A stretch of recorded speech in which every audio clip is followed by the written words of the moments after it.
classical period up to 1500 to 1900. He was able to publish his work based on a finding his scientific predecessors. It helped to introduce classical mechanics when it moves away from the widely accepted geometrical theory based on the work of Aristotle and Plato.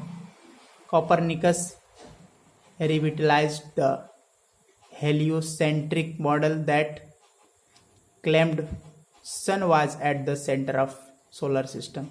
Galileo, Kepler and Descartes were इसमें हम लोग पढ़ेंगे कि वह अपने वैज्ञानिक पूर्ववर्तियों के निष्कर्षों के आधार पर इस काम को प्रकाशित करने में सक्षम था। इसने शास्त्रीय यांत्रिकी को पेश करने में मदद की। जब यह व्यापक रूप से स्वीकृत भूकेंद्रित सिद्धांत अरस्तु और प्लेटो के काम पे आधारित था तो इससे दूर चला गया। कोपरनिकस ने सूर्य केंद्रित मॉडल को पुनर्जीवित किया, जिसे दावा किया गया कि सूर्य सौर मंडल में केंद्रित था।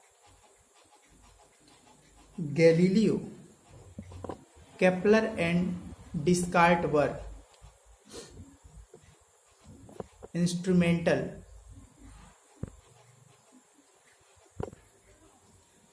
Galileo, Kepler and Descartes were instrumental in laying the fundamental stone for Newton's, which would eventually prove that the way for the formation of classical mechanics.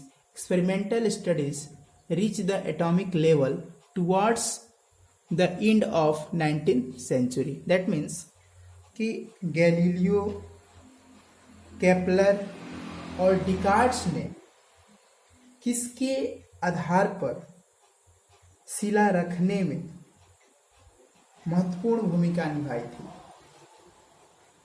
Newton, जो कि अंततः शास्त्रीय यांत्रिकी की गठन का मार्ग प्रशस्त करेगा।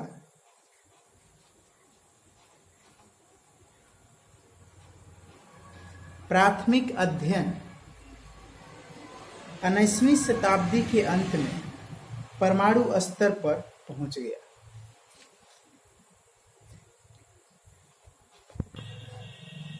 At this point, classical mechanics was unable to explain the newly acquired basic ideas such as the size of atoms and their corresponding energy level. Also, failure to describe physics at this level marked the beginning of quantum period. मतलब क्या हुआ कि इस बिंदु पर शास्त्रीय यांत्रिकी ने नए अधिग्रहित बुनियादी विचारधाराओं से, जैसे परमाणुओं के आधार पर उनसे संबंधित ऊर्जा स्तरों की व्याख्या करने में असमर्थ रहा। इसके अलावा इस स्तर पर भौतिकी का वर्णन करने में विफलता ने क्वांटम अवधि की शुरुआत को चिन्हित किया। Quantum period 1900 AD to present, जो अब तक चल रहा है, on the atomic and subatomic level.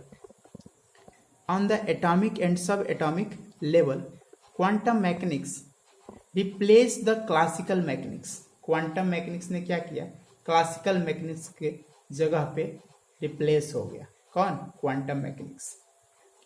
It effectively explain four ideas which classical mechanics cannot: wave duality of particles, quantizations of certain physical quantity, Heisenberg uncertain relations, quantum entanglement. The early history of quantum mechanics was full of the scientific heroes such as Max Planck, Albert Einstein,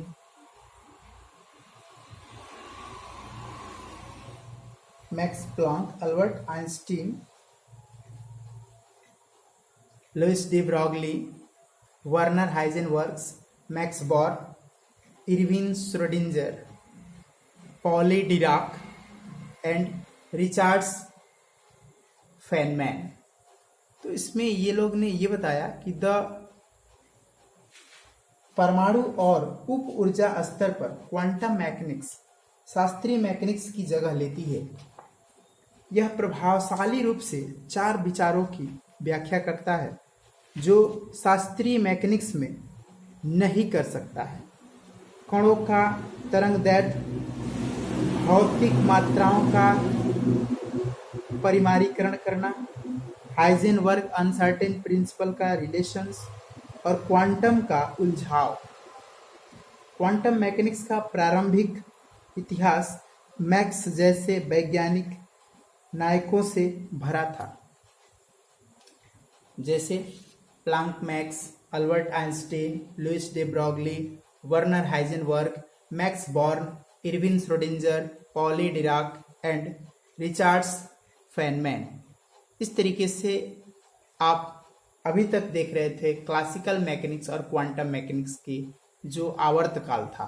okay, तो friends इसे अधिक से अधिक share करें, like करें, subscribe करें और BSc part 1 के सभी छात्रों के लिए यह बहुत बहुत बहुत इंपॉर्टेंट है। फिजिक्स का जो पॉइंट है जो आपको असाइनमेंट क्वेश्चन में हो सकता है कि दिया जाएगा, इसलिए इसको अधिक से अधिक शेयर करें और ये वेरी वेरी मोस्ट इंपॉर्टेंट है जो आपको 25 मार्क्स के लिए होगा। ओके।